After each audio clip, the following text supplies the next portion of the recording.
آواز آ رہی ہے؟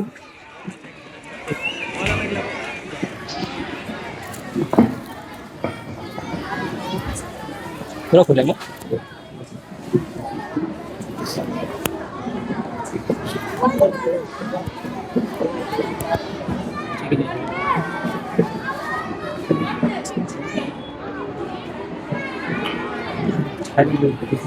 بسم اللہ الرحمن الرحیم.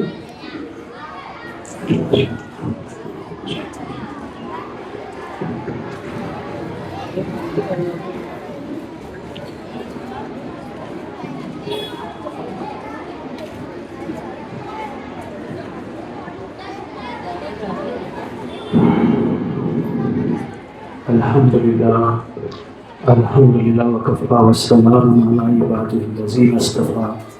اما بعد فاعوذ باللہ من الشیطان الرجیم. بسم اللہ الرحمن الرحیم. وقال اللہ تعالی لتخرج الناس من الظلمات الى النور. وقال النبی صلی اللہ علیہ وسلم خیرکم من تعلم القرآن وعلمہ. سبحان ربک رب العزۃ عما یصفون والسلام علی المرسلین والحمد للہ رب العالمین. اللهم صل على سيدنا محمد وعلى آل سيدنا محمد وبارك وسلم. اللهم صل على سيدنا محمد وعلى آل سيدنا محمد وبارك وسلم. اللهم صل على سيدنا محمد وعلى آل سيدنا محمد وبارك وسلم.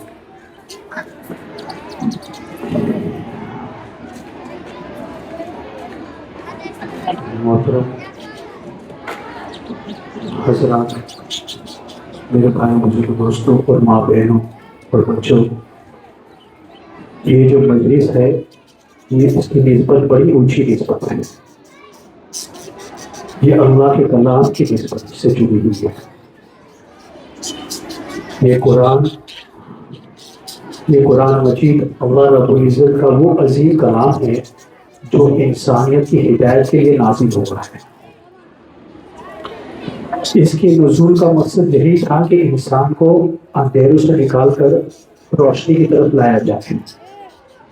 یہ کتاب گمراہ کو راستہ دکھاتی ہے، غافل کو جگاتی ہے اور اللہ سے بچھڑے ہوئے بندے کو اللہ سے ملاتی ہے.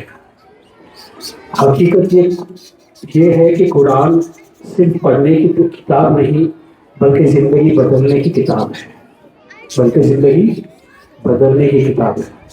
قرآن مجید کی تاثیر یہ ہے کہ جہاں یہ پڑھا جاتا ہے وہاں اللہ رب العزت کی رحمتوں کا نزول شروع ہو جاتا ہے. اللہ تعالیٰ قرآن کریم میں فرماتے ہیں، اس کا ترجمہ یہ ہے کہ یعنی جب قرآن پڑھا جائے تو خاموشی سے سنو تاکہ تم پر رحم کیا جائے.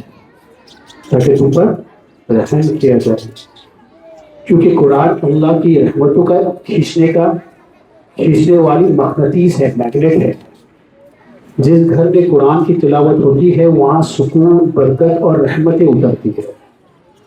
نبی کریم صلی اللہ علیہ وسلم نے فرمایا قرآن سے برکت حاصل کرو کیونکہ یہ اللہ کا کلام ہے. یہی وجہ ہے کہ اسے دستور حیات، منشور حیات اور آب حیات پر کہا جاتا ہے. محترم حاضرین، قرآن پڑھنے والی بہت ہے، حافظ بھی بہت ہے، علماء بھی بہت ہے، دائی بھی بہت ہے، مگر خوش نصیب وہ ہے جسے قرآن سے عشق نصیب ہو جائے. اس لیے مرشد عالم رحمۃ اللہ علیہ فرماتے تھے بڑے عاشق قرآن تھے. ہمارے دادا پیر حضرت پیر ذوالفقار احمد مشمدی کے شیخ غلام حبیب رحمۃ اللہ علیہ فرماتے تھے کہ جس کے پاس ہو قرآن وہ کبھی ناکام نہیں ہو سکتا، اور جس کے پاس ہو قرآن وہ کبھی پریشان نہیں ہو سکتا. جس چیز سے محبت ہوتی ہے انسان اسی کے ساتھ وقت گزارنا پسند کرتا ہے. اگر ہمیں واقعی میں قرآن سے محبت ہو جائے تو ہمارا دین قرآن کے بغیر نہیں گزرے. لیکن افسوس یہ ہے کہ کئی دن ہو جاتے ہیں ہمیں قرآن اٹھانے کی توفیق بھی نہیں ملتی. تو یہ افسوس کی بات ہے. سوچے اگر اللہ اکبر کبیرہ قرآن سننے اور پڑھنے کی فضیلت کی تو بہت عظیم ہے. حدیث میں آتا ہے کہ جب بندہ قرآن پڑھتا ہے تو اللہ تعالیٰ اس کے تلاوت کو خاص طور پر سنتے ہیں اور فرشتے اس کے ارد گرد جمع ہو جاتے ہیں. یہ قرآن کی ایسی محفل ہوتی ہے جس پر سکینہ نازل ہوتی ہے. امام عاصم کوفی رحمۃ اللہ علیہ کے مختصر سا واقعہ بیان کرتا ہوں، وقت بھی کافی ہو گیا ہے. امام عاصم رحمۃ اللہ علیہ فرماتے ہیں کہ ان کے منہ سے ہمیشہ خوشبو آتی تھی، ہمیشہ خوشبو آتی تھی. تو ان سے پوچھا گیا کہ آپ کے منہ سے خوشبو کیسے آتی ہے، کیا عمل ہے؟ فرمایا خواب میں نبی علیہ الصلوۃ والسلام کی زیارت ہوئی اور آپ نے میرے ہونٹوں کو بوسہ دیا کیونکہ میں قرآن پڑھا کرتا تھا. اس کے بعد سے یہ خوشبو آتی رہی، اس کے بعد سے یہ خوشبو آتی رہی. صحابہ کرام کا بھی یہی معمول تھا کہ قرآن سنتے تھے تو ایسے سنتے تھے کہ ان کی آنکھوں سے آنسو جاری ہو جاتے تھے. اور آج ہمارا یہ حال ہے کہ ہمیں کئی دنوں تک قرآن کو اٹھا کے دیکھنے کی بھی توفیق نہیں ملتی اور ہم دعویٰ کرتے ہیں کہ امت محمدیہ ہے. حضرت جی رحمۃ اللہ علیہ کا یہ معمول تھا کہ ایک دفعہ وہ کہیں جا رہے تھے تو ان کے استاد صرف 2 رکعت نماز کی نیت باندھی. اب حضرت جی نے بھی یہی سوچا، شیخ الفقہ صاحب اور ان کے جو دوست احباب تھے، جو ساتھی تھے، تو نماز کے لیے اپنے استاد کے پیچھے کھڑے ہو گئے. اب استاد جی نے جب نماز شروع کری تو پہلی رکعت میں 29 پارے پڑھے، پہلی رکعت میں 29 پارے پڑھے اور دوسری رکعت میں 30واں پارہ پڑھ کر سلام پھیرے. یہ ہے جس کو اللہ کے کلام سے عشق ہو جاتا ہے، محبت ہو جاتی ہے، تو وہ پھر اللہ سے جتنا چاہے اتنا قریب ہونے کی اور کوشش کرتا ہے. آج ہم چھوٹے چھوٹے مسائل کے لیے لوگوں کے پاس جاتے ہیں کہ بھائی میری یہ مدد کر دو، میری وہ مدد کر دو، مگر قرآن کو چھوڑ دیتے ہیں جس سے اللہ رب العزت کا خود کا وعدہ ہے. حالانکہ اللہ تعالیٰ قرآن میں فرماتے ہیں، قرآن کریم میں فرماتے وَشِفَاءُ لِمَا فِي الصُّدُورِ، یہ دلوں کی بیماریوں کی شفا ہے. غم ہو، پریشانی ہو، بے سکونی ہو، قرآن اس کا علاج ہے، قرآن اس کا علاج ہے. تو ہمیں چاہیے کہ ہم اپنے بچوں کو قرآن بھی پڑھائیں اور ان پہ نگرانی رکھیں.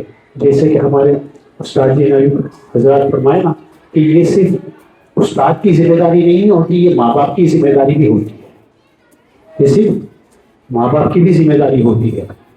ہمارے ایک دوست ہے، ان کے ساتھ ان کے صاحبزادے 9 پارے سے 9 سال کے ہیں، گجرات میں ہم پڑھ رہے، اپنے والد صاحب کو فون کیے اور کہتے ہیں کہ والد صاحب آپ کب آ رہے ہو ہمیں لینے، کب آ رہے ہو لینے. والد صاحب نے کہا کہ بچہ آپ قرآن پہ دھیان دیں، آپ پڑھیں، یہ قرآن ہی آپ کو کامیاب کرے گا. تو کافی اصرار کیا، بچہ رویا بھی 1 ہفتہ، لیکن والد صاحب نے یہی کہا کہ یہ اللہ کے لیے، اللہ کو لیے آپ کو چھوڑا جا رہا ہے اور اللہ ہی آپ کی حفاظت کرے. بہرحال کافی اصرار کے بعد بچہ تھوڑا مطمئن ہوا اور سامنے سے اپنے والد صاحب کو کہتا ہے، تو والد صاحب نے ایسے ہی کہا کہ بیٹا آپ اپنے قرآن پہ دھیان دو اور وہ یہ باتیں چھوڑے کہ کب آئیں گے آپ لینے کہتے. تو بیٹا سامنے سے کہتا ہے کہ ابا نہ تم در کھولو گے نہ میں در چھوڑوں گا، نہ تم در کھولو گے نہ میں در چھوڑوں گا، حکومت دونوں کی اپنی اپنی، ادھر تمہاری ادھر ہماری. یہ حضرت مولانا اشرف علی تھانوی رحمۃ اللہ علیہ کو ان کے شاگرد نے حضرت مرزوق رحمۃ اللہ نے لکھ کے بھیجا تھا. تو آج دیکھو یہ بچے جو قرآن پڑھنے جاتے ہیں، اللہ اکبر کبیرہ، یہ دنیا کے لیے نہیں جاتے، یہ دنیا کے یہ بچے دنیا کی تعریف کر رہے نہیں، یہ تو دین کی کا تعریف کر رہے ہیں. انہیں کی چھوٹی بہن، اب گھر میں ایسا ماحول ہمیں بنانا ہے، جیسا حضرت بتایا نا، حضرت عاقی رحمۃ اللہ علیہ کا بات، ہمیں گھر میں بھی اپنے گھروں میں بھی ایسا ماحول بنانا ہے کہ اسی کی چھوٹی بچی ایک بہن 3 سال کی 3.5 سال کی بہن، اب دیکھو اس کی ماں اس کا کیسا یقین بناتی ہے. تو بچی نے اپنے والد صاحب سے پانی کا گلاس مانگا اور کہا کہ ابا مجھے پانی دے دو۔ اب والد صاحب نے پانی کا گلاس دیے اور اس کے قریب میں ہی اس کا بھائی 9 سال کا بیٹھا ہوا تھا۔ تو بچی نے جب پانی پیا تو بھائی نے کہا کہ بہن مجھے بھی پانی دے دو، تو بہن نے پانی کا گلاس بھائی کو بھی دے دیا۔ اب بھائی نے پانی پی لیا اور اسی جگہ رکھ دیا زمین پر۔ بہن 3 سال کی 3.5 سال کی کہتی ہے کہ بھائی گلاس اٹھاؤ اور کچن میں جا کے رکھو، اللہ دیکھ رہا ہے۔ کیا کہتی ہے کہ 3.5 سال کی بچی اپنے 9 سال کے بھائی کو کہتی ہے کہ بھائی گلاس اٹھاؤ، ڈسپلن اختیار کرو اور جا کے کچن میں گلاس رکھ لو، اللہ دیکھ رہا ہے۔ مطلب اس 3.5 سال کی بچی کو اس کی ماں نے ایسی تربیت کی کہ اس کو یہ یقین ہو گیا میرا اللہ مجھے دیکھ رہا ہے۔ اچھا، بعض اوقات بچے مستی بھی کرتے ہیں تو ماں کہتی ہے، ان کی ہی ماں کہتی ہے بچے کی کہ اللہ پاک دیکھو زینب مستی کر رہی ہے، اللہ پاک دیکھو زینب مستی کر رہی ہے۔ سامنے سے زینب اللہ کو جواب دیتی ہے کہ اللہ پاک مستی نہیں کر رہی، اللہ پاک امی کی بات نہ سنو، میں مستی نہیں کر رہی ہے۔ یہ بچوں کی تربیت ہے۔ تو اصل ہے ہمیں بچوں کی تربیت کرنا۔ اچھا، یہی بچی اپنے والد صاحب کو کہتی ہے کہ ابا آپ جا کے مسجد میں اللہ کے سامنے رو اور اللہ سے مانگو۔ مسجد میں جا رہے، رونے جا رہے، آپ جا کے اللہ سے سامنے رو۔ اب یہ کب ہوگا؟ جب دین کا ماحول ہمارے گھر میں ہوگا، جب قرآن پڑھا جائے گا، جب حدیث پڑھی جائے گی، اللہ کی رحمتوں کو بیان کیا جائے گا۔ اللہ اکبر کبیرہ۔ اب ان کی والدہ کے اس میں بھی وہ تقویٰ، ان کے والد صاحب نے کچھ باہر سے کچھ چیزیں لے کے آ گئے، کس نے ہدیہ دیا تو گھر پہ لے کے آ گئے والد صاحب۔ تو والدہ اس نے پوچھا کہ آپ کہاں سے لے کے آئے ہو؟ فرمایا وہ مسجد کے سامنے جو ڈوکا ہوٹل ہے وہاں سے لے کے آیا، کسی نے ہدیہ دیا ہے۔ بولے وہ ہدیہ، یہ جو کباب وغیرہ دیے تھے، تو فرمایا یہ کباب والے سے آپ کباب لے کے آئے، تو رمضان میں بھی گانے سن کے کباب بناتا ہے، تو میں اپنے بچوں کو یہ نہیں کھلاؤں گی۔ اب دیکھو یہ ماں کی تربیت ہے کہ ایک گانا بجانے والے کے پکانے سے وہ اپنے بچوں کو خوراک نہیں کھلاتی، اناج نہیں کھلاتی۔ بولے میں کھلاؤں گی، میں پڑھ کے باوضو باذکر اللہ کا نام لے کے بسم اللہ کر کے، تب یہ سب چیز آتی ہے بچوں کو۔ آج ہم بس کھڑے ہو جاتے ہیں اور چلے چلتے ہیں، تو ویسا کام نہیں چلتا۔ اگر ہم کو اپنے بچوں کو بنانا ہے، ان کے اندر تقوی والی زندگی کرنا ہے، تو ہمیں ماں باپ کو خود کو کوشش کرنی ہوگی اور اللہ سے خوب مانگنا بھی ہوگا کہ اللہ ہمارے بچوں کو نیکوکار بنا، بری صحبت سے بچا، یہ اللہ ان کو وقت کا ولی، وقت کا خود ابدال بنا۔ تو اس طرح ہم اللہ کے کلام سے، دین سے جوڑیں گے، انشاءاللہ ہمارے تمام بچے اللہ کے وقت کے ولی بنیں گے انشاءاللہ۔ وآخر دعوانا ان الحمدللہ۔